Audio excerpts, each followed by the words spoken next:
गीता झा अहाँ सबके एक और गौरी पूजा का गीत सुना रहा हूँ। चैनल के लाइक एवं सब्सक्राइब करे के कोशिश करबे। जानकी गौरिया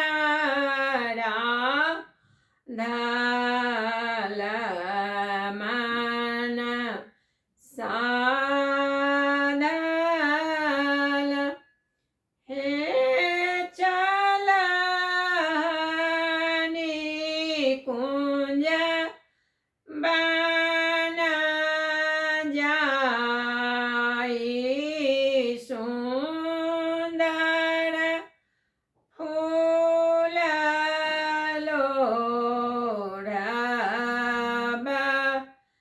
हे चलनी कुंज बन जाई की बेला पत्र तोड़ब हे फूल लोढ़ी डाली राखब डाली साजब हे कोबर में देव सजाएगा उरी पूजू जाना की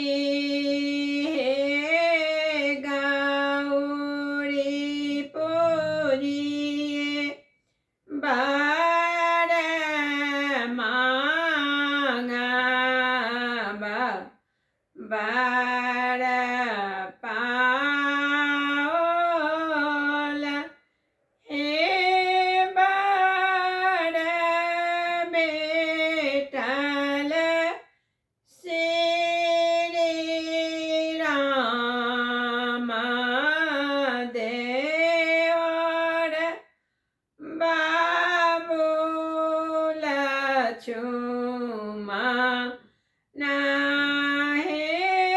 बर बेटल श्री राम देवर